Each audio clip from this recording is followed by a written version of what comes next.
உசிலம்பட்டி அருகே குடியிருப்பு பகுதியில் தேங்கியுள்ள சாக்கடை கழிவுநீரால் நோய் தொற்று பரவும் அபாயம் உள்ளதாக குற்றச்சாட்டு எழுந்துள்ளது.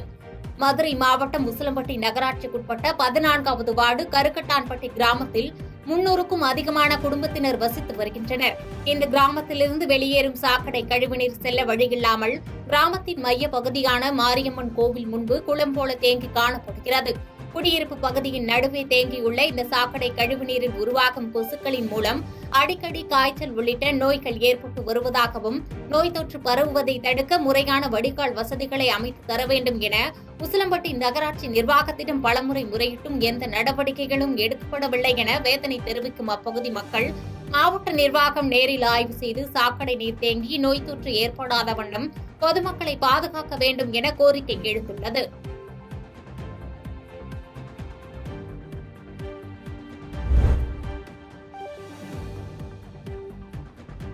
கோவையில் 2 நாட்கள் நடைபெற்ற வருவாய் தீர்வாயம் நிகழ்ச்சியில் பொதுமக்களிடம் இருந்து 370 மனுக்கள் பெறப்பட்டது.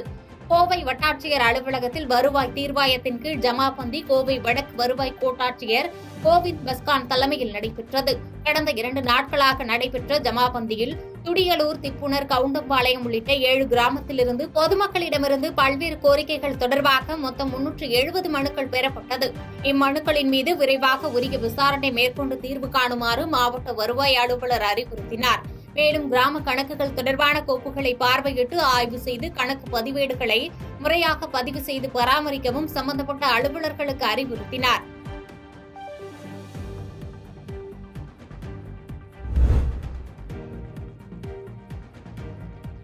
ஸ்ரீபெரும்புதூர் வழக்கறிஞர் சங்கத்தினர் கண்டன ஆர்ப்பாட்டத்தில் ஈடுபட்டனர். மத்திய அரசு கொண்டுவரும் குற்றவியல் நடைமுறை சட்டங்களில் பெயர்களை இந்தி சமஸ்கிருதத்தில் நடைமுறைப்படுத்துவதை மத்திய அரசு திரும்பப் பெற வலியுறுத்தியும், வழக்கறிஞர்களின் மீதான படுகொலைகளை கண்டித்தும் வழக்கறிஞர் பாதுகாப்பு சட்டத்தை தமிழக அரசு நிறைவேற்ற வலியுறுத்தியும் ஸ்ரீபெரும்புதூர் வழக்கறிஞர் சங்கத்தினர் ஸ்ரீபெரும்புதூர் ஒருங்கிணைந்த நீதிமன்றத்தின் எதிரே கண்டன ஆர்ப்பாட்டத்தில் ஈடுபட்டனர். ஸ்ரீபெரும்புதூர் வார அசோசியேஷன் தலைவர் மதன்ராஜ் தலைமையில் நடைபெற்ற இந்த ஆர்ப்பாட்டத்தில் சுமார் 50க்கும் மேற்பட்ட வழக்கறிஞர்கள் கலந்து கொண்டு கண்டன கோஷங்களை எழுப்பினர்.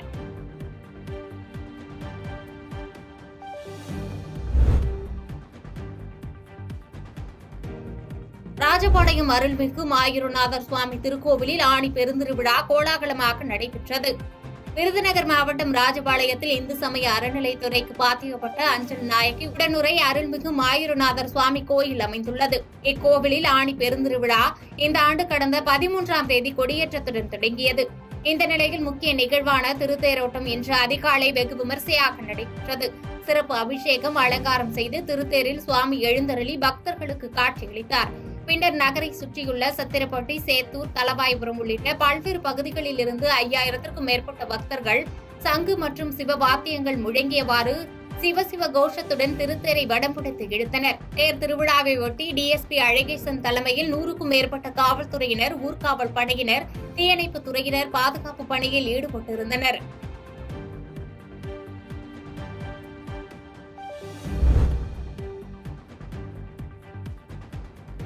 கள்ளக்குறிச்சியில் கள்ளசாராயம் அருந்தி 45ற்கும் மேற்பட்டோர் உயிரிழந்துள்ள நிலையில் தமிழகத்தில் திமுக வெற்றி பெற்றதை கொண்டாடி வருவதாக அதிமுகவினர் குற்றம் சாட்டியுள்ளனர். சேலம் மாநகராட்சியில் மாமன்ற இயல்பு கூட்டம் 3 மாதங்களுக்கு பிறகு இன்று நடைபெற்றது. கூட்டம் தொடங்கியவுடன் திமுக கவுன்சிலர்கள் நாடாளுமன்ற தேர்தலில் 40க்கு 40 தொகுதிகளிலும் வெற்றி பெற்றதற்காக நன்றி தெரிவித்தனர். இதனைத் தொடர்ந்து மாமன்ற உறுப்பினர்கள் அவர்களது வார்டில் உள்ள பிரச்சினைகளை கோரிக்கையாக முன்வைத்தனர்.